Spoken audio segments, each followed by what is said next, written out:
हर हर महादेव।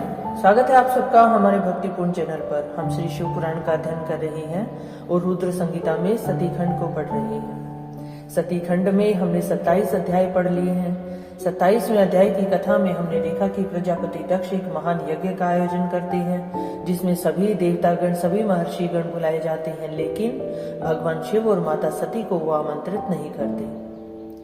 दधीची इस पर आपत्ति करते हैं और प्रजापति दक्ष को कहते हैं कि उन्हें भगवान शिव और माता सती को अवश्य ही यज्ञ में आमंत्रित करना चाहिए, तभी उनका यज्ञ पूर्ण होगा। इस पर दक्ष क्रोधित हो जाते हैं और वो भगवान शिव को न बुलाने की बात कहते हैं। इस पर सभी देवता और महर्षि गण यज्ञ को छोड़कर चले जाते हैं। आगे क्या घटना हुई, क्या कथा हुई, इन सब की चर्चा आज के अध्याय 28 में। यदि आप चैनल पर नए हैं तो कृपया चैनल को लाइक शेयर और सब्सक्राइब करें। बेल आइकन जरूर से प्रेस कर लें ताकि आने वाली वीडियो का नोटिफिकेशन आप तक पहुंचता रहे। तो चलिए आज की कथा की शुरुआत करते हैं। बोले शंकर भगवान की जय। आज का अध्याय है दक्ष यज्ञ का समाचार पाकर सती का शिव से वहां चलने के लिए अनुरोध। दक्ष के शिवद्रोह को जानकर भगवान शिव की आज्ञा से देवी सती का पिता के यज्ञ मंडप की ओर शिवगणों के साथ प्रस्थान। ब्रह्मा जी कहते हैं, हे नारद, जब देवर्षि गण बड़े उत्साह और हर्ष के साथ दक्ष के यज्ञ में जा रहे थे, उसी समय दक्ष कन्या देवी सती गंधमादन पर्वत पर चंदोवे से युक्त धारा गृह में सखियों से घिरी हुई भांति भांति की उत्तम क्रीड़ाएं कर रही थी। प्रसन्नता पूर्वक क्रीड़ा में लगी हुई देवी सती ने उस समय रोहिणी के साथ दक्ष यज्ञ में जाते हुए चंद्रमा को देखा।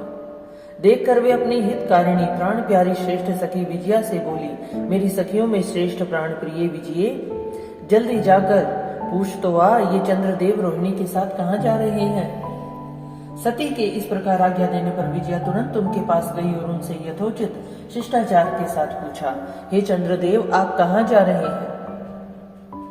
विजया का ये प्रश्न सुनकर चंद्रदेव ने अपनी यात्रा का उद्देश्य आदरपूर्वक बताया। दक्ष के यहाँ होने वाले यज्ञोत्सव का सारा वृतांत बताया। ऐसा सुनकर विजया बड़ी उतावली के साथ देवी के पास आई और चंद्रमा ने जो कुछ कहा था वो सब उसने कह सुनाया। और उसे सुनकर कालिका सती देवी को बड़ा विस्मय हुआ।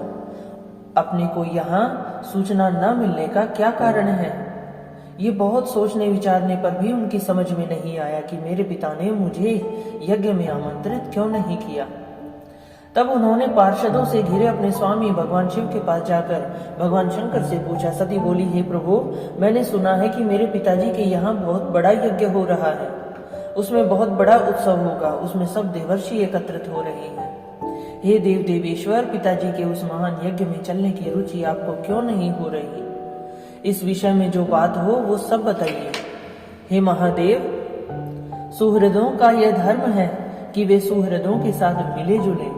यह मिलन उनके महान प्रेम को बढ़ाने वाला होता है। अतः प्रभु मेरे स्वामी, आप मेरी प्रार्थना मानकर सर्वथा प्रयत्न के साथ मेरे पिताजी की यज्ञशाला में आज ही चलिए।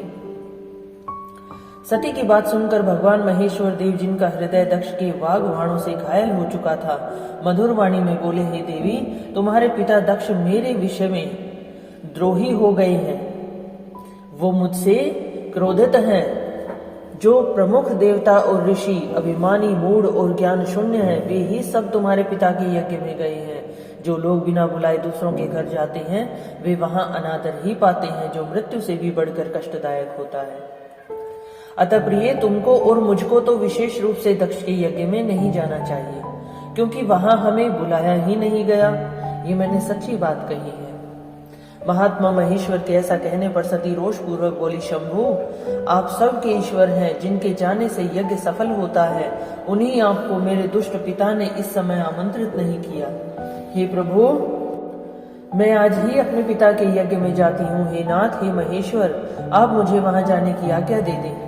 देवी सती के ऐसा कहने पर सर्वज्ञ सर्वदृष्टा सृष्टिकर्ता एवं कल्याण स्वरूप साक्षात भगवान रुद्र उनसे इस प्रकार बोले। शिव ने कहा, उत्तम व्रत का पालन करने वाली देवी, यदि इस प्रकार तुम्हारी रुचि वहां अवश्य जाने के लिए हो गई है तो मेरी आज्ञा से तुम शीघ्र अपने पिता के यज्ञ में जाओ। ये नंदी वृषभ सुसज्जित है, तुम एक महारानी के अनुरूप राजोपचार साथ ले सादर इस पर सवार हो बहुसंख्यक प्रमथ गणों के साथ यात्रा करो। हे प्रिय, इस विभूषित वृषभ पर आरूढ़ हो जाओ। रुद्र के इस प्रकार आदेश देने पर सुंदर आभूषणों से अलंकृत सती देवी सब साधनों से युक्त हो पिता के घर की ओर चली। परमात्मा शिव ने उन्हें सुंदर वस्त्र, आभूषण, परम उज्ज्वल छत्र, चामर आदि महाराजोचित उपचार दिए।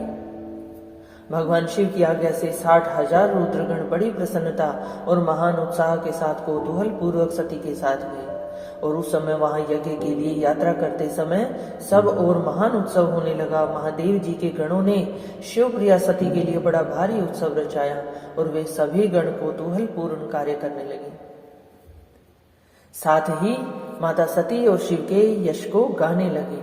शिव के प्रिय और महान वीर प्रमथगण प्रसन्नता पूर्वक उछलते कूदते चल रहे थे। जगदम्बा के यात्रा काल में सब प्रकार से बड़ी भारी शोभा हो रही थी। उस समय जो सुखद जय जयकार आदि का शब्द प्रकट हुआ उससे तीनों लोक गूंज उठे। बोले शंकर भगवान की जय।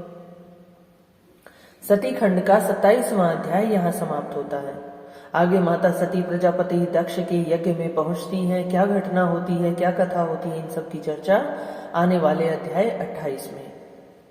कथा सुनने के लिए आप चैनल से जुड़े रहिए। लाइक, शेयर और सब्सक्राइब करना बिल्कुल ना भूलें। महादेव सब पर अपनी कृपा बनाए रखें, सबकी मनोकामनाएं पूर्ण करें। इसी भावना के साथ हर हर महादेव।